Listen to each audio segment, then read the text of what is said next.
Հարգելի գործընկերներ, մենք այսօր քննարկում ենք մի հարց, որը ժողովրդի մեջ արդեն հայտնի է որպես 1000 դրամների օրենքը։ Եվ պետք է ասեմ, որ առաջին ընթերցման քննարկման ժամանակ ըստ էության ամեն ինչ ասվել է։ Բայց քանի որ օրենքի նոր բաղադրիչներ են բերվել առաջին ընթերցմամբ, եւ քանի որ այս քննարկման մեջ հնչեցին նոր փաստարկներ, ես ցանկացա խմբակցության անունից ասել հետևյալը։ Նախ կրկնում եմ, որ Հայ ազգային կոնգրեսը պահանջում է, որ այն փոխհատուցումները, որ նախատեսված են այս օրինագծով, կատարվեն դեռ մի բան էլ ավելի մեծ ծավալով եւ տարածվեն նախկինում կատարված նախկինում տեղի ունեցած դեպքերի վրա։ Եվ մենք վստահ ենք, որ այդ ամենը կարելի է անել պետական միջոցների հաշվին։ Ընդ որում հետաքրքրային է, որ Պաշտպանության նախարար Վիգեն Սարգսյանը նույնպես ըստ էության ընդունեց դա, ասելով հետևյալը, որ իհարկե կարելի էր փնտրել խնդրի լուծումը բյուջեի միջոցներից, միգուցե տառացիորեն չեմ կրկնում, բայց իմաստը դա էր, բայց մենք, այս մեկը արդեն տառացիորեն է, հնարավորություն ենք ստեղծել դրսևորելու այն կամքը, որ մեր ժողովուրդը ցույց տվեց ապրիլյան պատերազմի ժամանակ։ Գիտեք, ես իսկապես կուզեի հասկանալ, մենք հնարավորություն բառը նույնպես ենք հասկանում։ Սա հնարավորություն է, թե պարտադրանք։ Ինչ է հնարավորությունը։ Հնարավորությունը դա ենթադրում է ազատություն։ Այսինքն ես ունեմ այս հնարավորությունը, կարող եմ այն օգտագործել, կարող եմ այն չօգտագործել։ Սա հնարավորություն չէ, սա պարտադրանք է։ Այստեղ հնչեց մի այսպիսի միտք, նաև, որ այս օրենքի նշանակությունն է քաղաքացու վերաբերմունքը։ Հիմա նորից եմ հարցնում, սա վերաբերմունք է, թե նոր հարկատեսակ, որովհետև վերաբերմունքը կամ կա, կամ չկա, այն պարտադրել հնարավոր չէ։ Սա իրականում նոր հարկատեսակ է, եւ ես կուզեմ օգտվելով այս առիթից անդրադառնալ PricewaterhouseCoopers միջազգային հեղինակավոր կոնսալտինգային ընկերության եզրակացություններին, ըստ որոնց այսօր Հայաստանում գործում են 14 հարկատեսակ։ Համեմատությունը Վրաստանի հետ ցույց է տալիս, որ Վրաստանում գործում է 5 հարկատեսակ։ Եւ մեզ այսօր ինչ է մատուցվում։ Այսօր պարզվում է, որ մեր հարկատեսակները կավելացվեն եւս մեկով։ Մենք ունենանք 15-րդ հարկատեսակը։ Ընդ որում այդ հարկատեսակը մեզ մատուցվում է որպես մեծ լավություն, որպես կամք դրսևորելու հնարավորություն,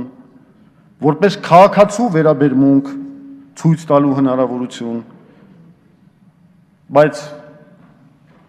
դրա տակ թաքնված է ընդհանրապես մի նոր հարկատեսակ, որն էլ անվանվում է դրոշմանշային վճար։ Եվ դա ավելացվել է այս նոր բերած առաջին ընթերցմամբ նոր բերած օրենքով, նաև հարկերի մասին օրենքում 12-րդ հոդվածում, որպես նոր հարկատեսակ, դրոշմանշային վճար։ Ես գիտեք, ակամա հիշում եմ սովետական ժամանակները, երբ որ խորհրդային իշխանությունները քաղաքացիներին ծախում էին դրոշմանշեր։ Օրինակ Վիետնամի պատերազմի հետևանքների վերացման նպատակով, Կամբոջայի սովյալներին օգնություն կազմակերպելու նպատակով,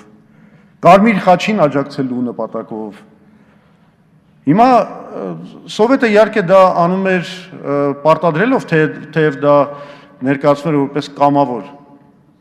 Ես ինչքան հասկացա, մեր իշխանությունը ավելորդ խաղեր չի տալիս եւ միանգամից ասում է, եկեք այս դրոշմանշային վճարը դարձնենք պարտադիր վճար։ Բայց գիտեք, մենք այս մոտեցումը ընդհանրապես չենք հասկանում։ Իհարկե շատ կարևոր խնդիր է եւ մենք պահանջում ենք, որ այդ խնդիրը լուծվի եւ ամեն ինչ անելու ենք, որ դա լուծվի։ Բայց ինչ է սա նշանակում։ Այսինքն ցանկացած կենսական խնդրի լուծման համար մենք նոր հարկատեսակ պետք է մտցնենք։ Օրինակի համար կներեք Գյումրիի այդ վերականգնման գոտին։ Մինչև հիմա վերականգնված չի, 2-ից 3000 բնակիչ չունեն դեռ տներ։ Եվ ինչ։ Միգուցե հայոց աշխարհի բոլոր քաղաքացիների համար մի նոր հարկատեսակ նախատեսենք, ասենք բոլոր ով ունեն բնակարան 10000 դրամ մուծեն պետական բյուջե, որ լուծվի Գյումրիի վերականգնման խնդիրը։ Եվ սենց կարելի է շարունակել։ Ամեն կարևոր խնդիրը կբերի մի նոր հարկատեսակի նշանակմանը։ Այստեղ է, որ մեր կոնցեպտուալ տարբերությունն է ձեզ հետ, հարգելի իշխանավորներ։ Դուք հորինում եք դրամահավաքի նոր ձևեր։ Իսկ մենք ասում ենք, որ եթե մենք պարզեցնենք մեր հարկային համակարգը, օրինակի համար այդ 15 այլևս 15 հարկատեսակները պարզեցնենք, բերենք, հասցնենք 5-ի, ինչպես դարեցին Վրաստանում, ընդ որում դրույքաչափները իջացնելով, մենք կթողնենք, որ ժողովուրդը շնչի, որ գործարարական կապիտալը գա Հայաստան, որ զարգանա տնտեսությունը, որ ընդլայնվի հարկային բազան եւ դրա հաշվին ավելացվի բյուջեի եկամուտները։ Մեր կոնցեպցիան հարցեր լուծելու պետության մեջ սա է։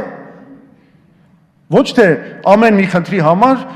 կազմակերպենք մի դրահամավակ, որը իրականում խոստովանություն է պետության սնանկության եւ անկարողության։ Իդեպ ստեղ մեղադրեցին Արամ Մանուկյանին պոպուլիզմի մեջ,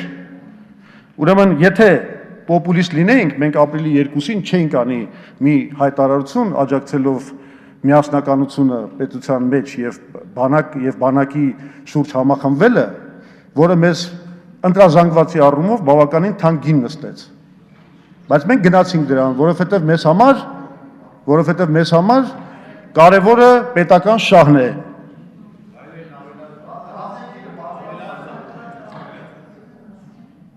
Այսինքն, ձերը դա կեղեքման սխեմա է,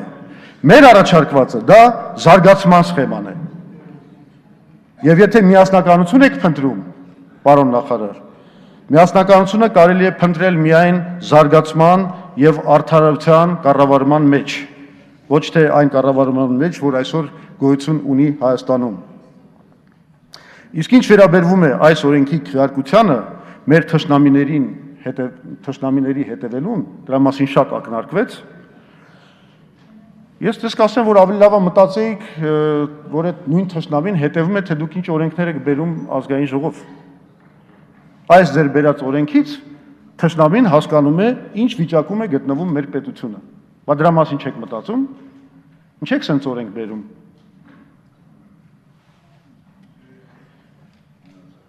Այսա ամենաբացասական PR-ն է, ամենաբացասական PR-ը պետության համար։ Ուստի եւ ելույթս եզրափակում եմ հետեւյալ մեջբերումով առաջին ընթերցումից հետո Հայ ազգային կոնգրես կուսակցության հայտարարությունից։ Հայ ազգային կոնգրեսը կոչ է անում պատգամավորներին չտրվել վարչախմբի խաբեական մարդկանց նվիրական զգացումները անպարկեշտորեն շահագործող հայրենասիրական հռչակված ձեռնացությանը, առաջնորդվել պետական քաղաքական մտածողությամբ եւ երկրորդ ընթերցման ժամանակ դեմ քվեարկել հայկական պետականությունը խայտառակող այս օրինագծին։